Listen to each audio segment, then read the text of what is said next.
Les joueurs seront prêts pour demain. Enchaîner deux matchs dans la même semaine, ça va aller.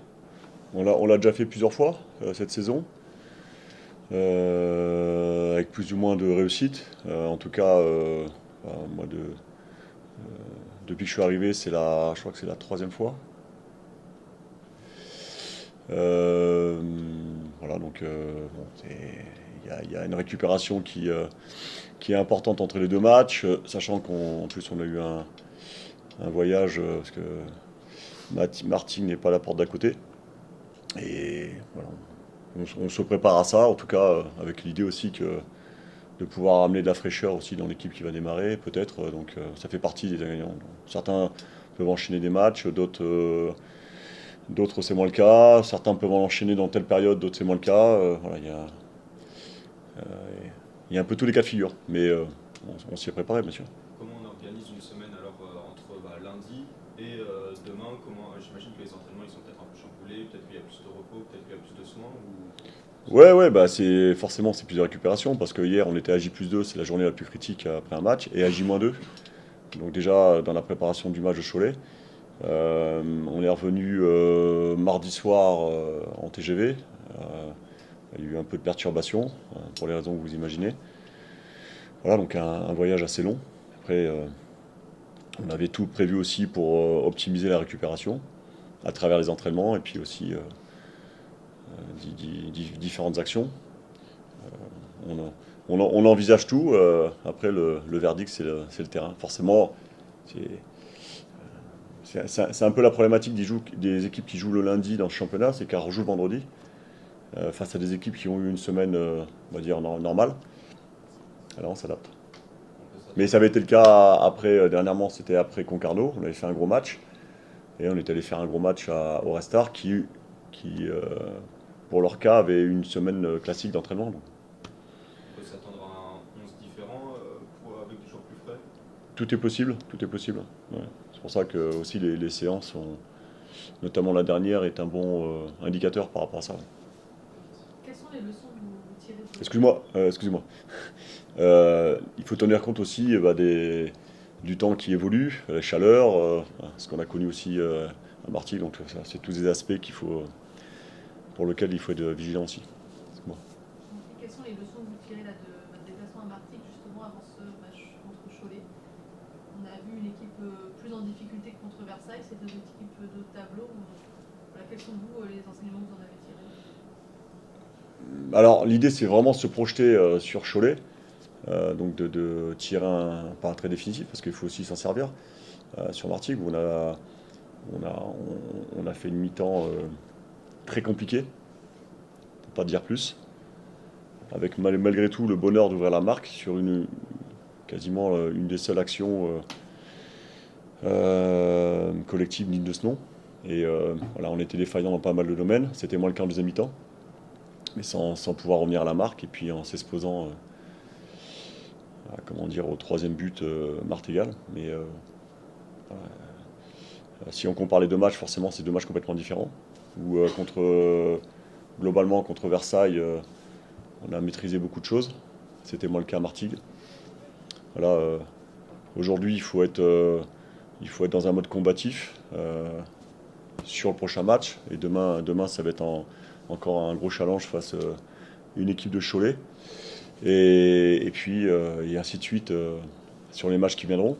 Voilà. En gros, même si on en tient compte, hein, mais on n'est pas à l'heure de faire des comptes ou des bilans. Voilà. Maintenant, aujourd'hui, il faut rassembler toutes les énergies pour être performant demain contre Cholet. Mais si on revient quand même sur les dernières rencontres, il y a eu pas mal de buts encaissés par le Mans FC sur coup de pied, sur des phases Hmm. de jeu de coup de pied arrêté. Comment ça, vous l'analysez? Qu'est-ce qui fait que le Mans FC concède déjà des coups de pied arrêtés? Est-ce que c'est sur des erreurs individuelles, c'est sur des choses qu'on peut éviter, ou c'est parce que l'adversaire est peut-être plus enclin à les provoquer? Et comment est-ce qu'on évite de prendre ensuite des coups de pied arrêtés? Il y a deux questions un peu autour de ça. Alors, c'est des choses qu'on travaille régulièrement, vous imaginez bien.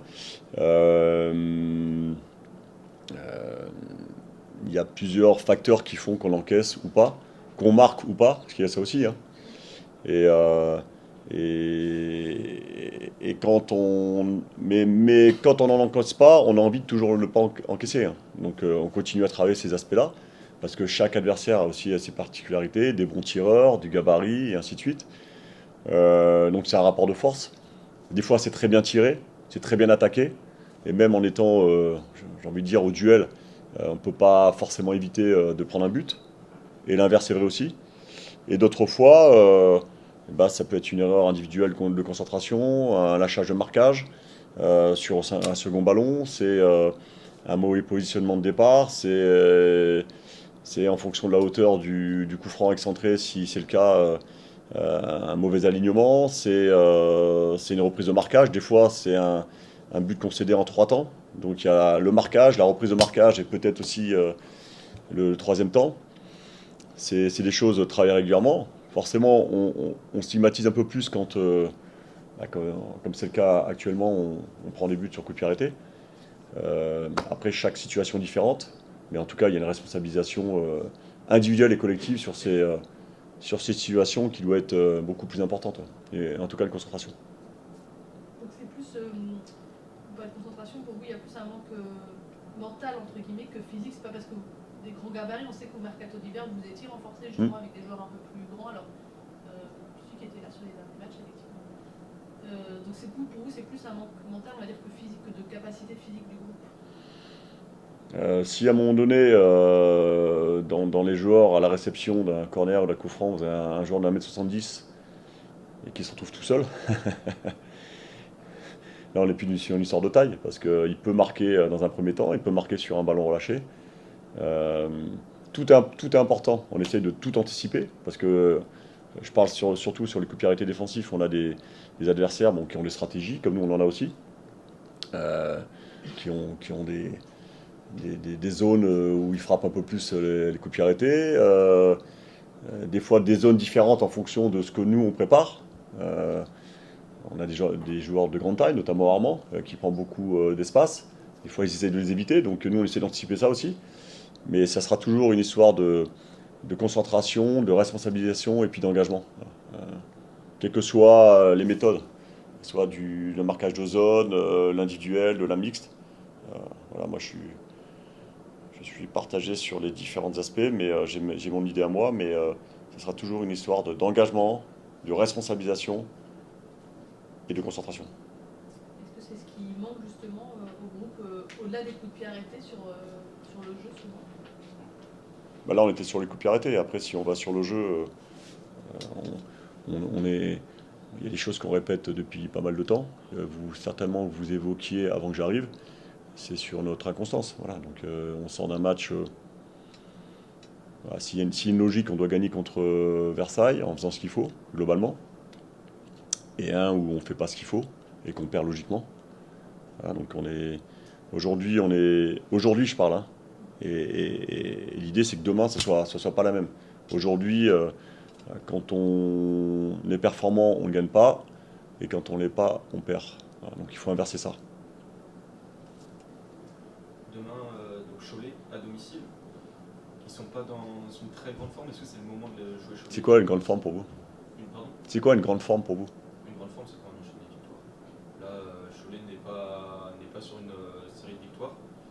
Est-ce que c'est un bon moment pour affronter une équipe Après, il y a les résultats et les contenus, hein. Oui. Donc, bon, nous, c'est mentalement, nous, gagner, ça fait toujours du bien. nous, c'est nos métiers. Donc, on regarde les matchs et leur contenu. Notamment, j'étais à leur dernier match contre Versailles, où, voilà, sur l'ensemble du match, je pense qu'ils méritent de gagner. Ils gagnent à Bastia-Borgo.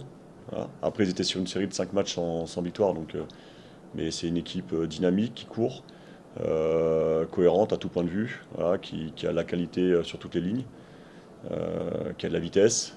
Donc ça va être un match, bah, comme ils le sont tous, hein, pas simple à aborder. Mais, euh, mais comme ça arrive souvent nous concernant, euh, ça va aussi dépendre beaucoup de nous, quoi. Justement, vous parliez du fait que Cholet, ça joue plutôt vite.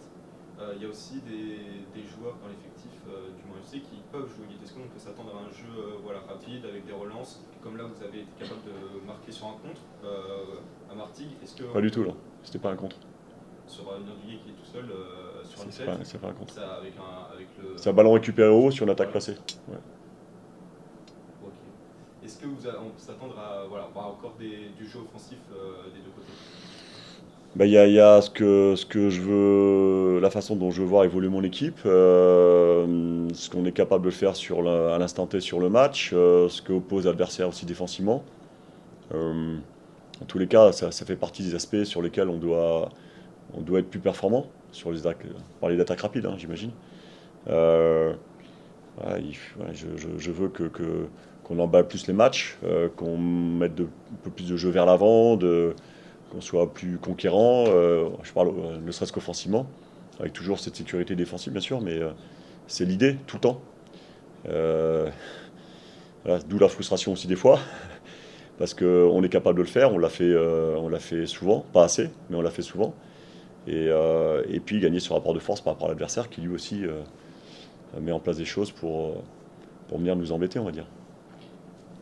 On vous a vu très atteint après la défaite à Branche. Vous êtes dans une série difficile. Alors souvent, on vous demande comment comment le groupe réagit à ça. Et vous, comment est-ce que individuellement, on vit cette période aussi quand on est coach et que vous devez porter forcément aussi l'ensemble du collectif? Alors c'est une question perso. Très difficilement parce que déjà c'est la première fois que je vis une période sans victoire comme ça. Après, moi je parle de moi, mais limite c'est pas important quoi. Euh, euh, Comme tout le monde, comme tout compétiteur, je me nourris de victoires. Et là, bien évidemment, par rapport à ça, on est sevré. Et puis la frustration, c'est-à-dire que moi je sais ce qu'est capable de faire mon groupe, mon équipe. Euh, Malheureusement, voilà, force est de constater qu'on a du mal sur la durée à le reproduire. Donc voilà, on cherche les solutions en permanence, on active des leviers. Et puis, voilà, il y a des matchs qu'on peut perdre, qu'on ne mérite pas de perdre. J'en venais tout à l'heure à des victoires. Des fois on gagne des matchs, on est content, mais on se dit, alors, on va quand même rester lucide. Euh, voilà, la frustration, c'est que allez, on va mettre ce match de Martigues et match d'Avanche à part. On n'a jamais été surdominé. On n'a jamais, en tout cas au niveau des chiffres, c'est souvent relaté. Mais on gagne beaucoup moins. Donc bah, il faut qu'on puisse faire plus dans chaque domaine. Et puis, comment dire, faire valoir nos qualités individuelles et collectives le plus souvent possible. Voilà, chacun à son niveau. C'est pas simple parce que l'équipe évolue, il y a des blessures, il y a des suspensions, il y a des méformes, mais, la frustration pour moi elle est là quoi. Voilà. Et en sachant que voilà, une série sans gagner aussi importante, c'est long, très long. Ce qui change peut-être dans votre façon à vous de coacher ou d'interagir avec le groupe. Vous êtes arrivé en novembre avec l'objectif du Mans FC qui visait la montée à ce moment-là en novembre, en tout cas qui visait les premières places, même si l'objectif n'a jamais été clairement peut-être établi oralement. Et vous vous retrouvez finalement en cette fin de saison à jouer le maintien, et ça va être le cas a priori, sûrement, surtout vu cette saison un peu particulière jusqu'aux dernières journées. Comment est-ce qu'il y a quelque chose qui change quand on arrive avec un objectif, on se retrouve à Alors l'objectif que vous avez cité, alors je sentais moi que c'était un objectif dans l'environnement, voilà, même proche du club. Simplement, vous êtes bien passé pour savoir que j'ai jamais évoqué moi ce genre d'objectif. Je suis toujours resté sur le jeu et puis les moyens de nous permettre, qui pouvaient nous permettre en tout cas sur la durée d'être performants. Parce qu'au-delà des premiers matchs avec des résultats assez positifs, moi je suis toujours sur les contenus et voilà, je jugeais qu'on avait une marge de progression, sur la capacité aussi à être régulier et ainsi de suite.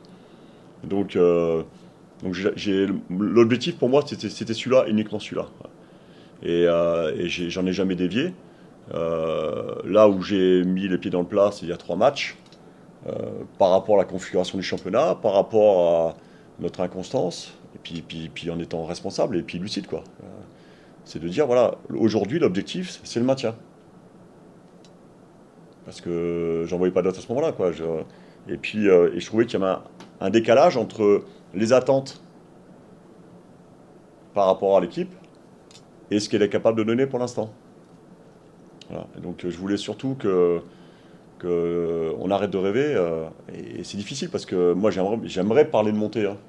J'en ai vécu 4, donc c'est plus jouissif de. Mais le maintien d'un club dans une année particulière, on le répète, hein, avec 6 descentes, donc quasiment un tiers des équipes, enfin, un tiers des équipes, c'est aussi un objectif louable, mais surtout d'actualité, quoi, tout simplement, quoi. Moi, j'interdis personne de rêver, mais moi, je suis pas là pour rêver, quoi. Et puis, j'ai pas envie que mes joueurs rêvent, quoi. Euh, L'idée, c'est d'être sur le concret en permanence, c'est d'être factuel, et de faire face aussi à nos difficultés, voilà, d'être lucide sur nos carences, sur ce qu'on doit améliorer, sur voilà, ce qu'on peut faire fructifier, parce on a aussi de la qualité. On l'a prouvé, hein, on l'a prouvé il y a 2 matchs encore, hein, face à un bel adversaire. Voilà, donc j'ai pas. L'objectif a changé. Enfin, il ne change pas parce que l'idée, c'est que mes joueurs soient performants individuellement et collectivement chaque match, chaque jour et chaque match. Mais l'objectif officiel du club depuis 3 matchs, c'est le maintien. Parce que c'est factuel. Et je serai. Ça change pas votre façon d'entraîner. En tout cas, ça change pas la façon d'entraîner. Allez, à 90%, ça ne me change pas. Ça ne change pas mes idées. Mais il y a toujours, on utilise des leviers en fonction des moments. Des fois, on gagne. Mais voilà, donc j'essaie de trouver aussi la façon de faire en sorte que ça gagne encore. Donc de peut-être voilà, de surprendre les joueurs, l'équipe, l'adversaire, pour continuer à être performant. Voilà. Donc en permanence, on cherche à faire évoluer. Mais la philosophie reste la même. Sauf que j'ai la tête un peu plus lourde en ce moment, quoi. Parce que, comme vous le disiez tout à l'heure, je vous ai coupé, la victoire est un très bon médicament, et puis ça allège aussi les têtes. Alors des fois un peu trop, mais en tout cas ça allège les têtes. Voilà. Mais tout va bien, hein, je suis très combatif. Ouais. Et j'insiste, voilà, aujourd'hui, si le championnat s'arrête, le Mans est international, quoi. Donc on a aussi notre destin entre nos mains, entre nos pieds plutôt. Et puis avec l'idée que voilà, dès demain, on reparte au combat et qu'on retrouve. C'était pas très loin, hein, ce qu'on a pu faire aussi, notamment sur certains aspects du jeu contre Versailles. Bon après-midi, à demain.